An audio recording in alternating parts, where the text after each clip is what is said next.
आप सबों को प्यार भरा जय यीशु। आज हम पूजन विधि में उपवास काल की शुरुआत कर रहे हैं। यह पूजन विधि का सबसे महत्वपूर्ण काल है।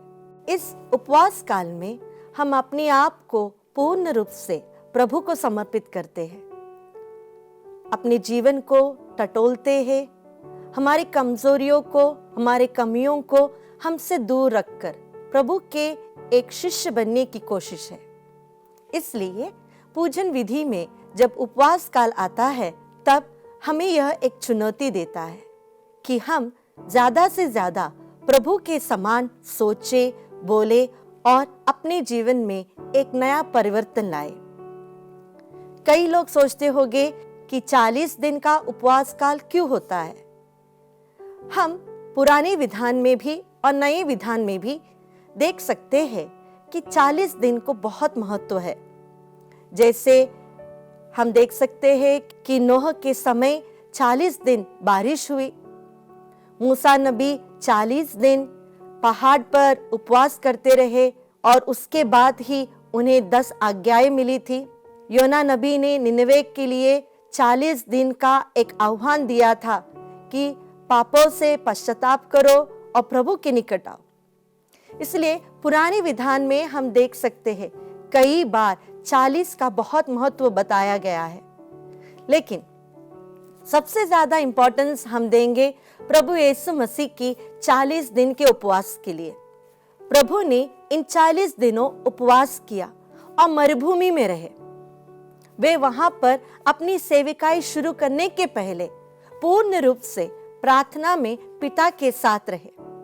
इसीलिए वे शक्ति ग्रहण कर अपने जीवन में आगे आने वाली हर घटना के लिए अपने मन को, अपनी आत्मा को और अपने शरीर को तैयार किया।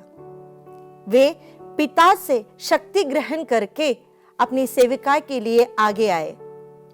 इस मरुभूमि के 40 दिन उन्हें बहुत कष्ट हुआ होगा, क्योंकि वे खाते नहीं थे, पीते नहीं थे, और वहीं पर शैतान आकर उन्हें प्रलोभन भी देता है, लेकिन प्रभु उसमें से विजयी होकर बाहर निकलते हैं। प्यारे दोस्तों, यह समय है हमारे लिए भी कि हम भी प्रभु के साथ होने के लिए, प्रभु के और अधिक निकट होने के लिए कोशिश करें।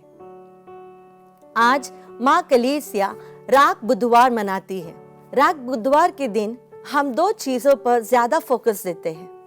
पहला कि मानव तो कितना नश्वर है। राख को देखकर हमें पता चल जाता है कि मनुष्य राख के उतना ही है। जैसे एक घास आज उगा और कल मर जाता है, हम मनुष्य भी उतने ही हैं, नश्वर है। हमारी नश्वरता हमें याद दिलाती है राख बुधवार। और दूसरी बात कि हम जितने भी पाप किए हैं उसके लिए हम प्रायश्चित करते हैं। हम प्रभु के सामने अपने पाप को स्वीकार करते हैं, पछतावे के साथ उसे प्रभु के सामने कहते हैं और कुछ काम करके या कुछ परित्याग करके अपने आप को तैयार करते हैं। योएल का ग्रंथ अध्याय 2 पद संख्या 12 और 13 में हम पढ़ सकते हैं, प्रभु यह कहता है, अब तुम लोग उपवास करो और रोते तथा शोक मनाते हुए पूरे हृदय से मेरे पास आओ। अपने वस्त्र फाड़ कर नहीं, बल्कि हृदय से पश्चाताप करो और अपने प्रभु ईश्वर के पास लौट आओ, क्योंकि वह करुणामय, दयालु, अत्यंत सहनशील और दया सागर है और वह सहज ही द्रवित हो जाता है। यहाँ पर प्रभु हमें एक निमंत्रण देते हैं, अपने पापों को प्रभु के सामने रखकर पछतावे के साथ एक नया जीवन शुरू करें। इसीलिए ही शायद मां कलीसिया हमें सिखाती है कि हमें पापों पर पछतावा करते हुए बाहरी रूप से नहीं, बल्कि अपने हृदय में पछतावा करते हुए प्रभु के सामने पापों को स्वीकारे और उनके पास लौट जाए। जब हम अपने माथे पर आज के दिन राख लगाते हैं तो हम एक एक्सप्लिसिटली यह दिखाते हैं कि हम अपने पापों के लिए माफी चाहते हैं, हम प्रभु की ओर आगे आना चाहते हैं।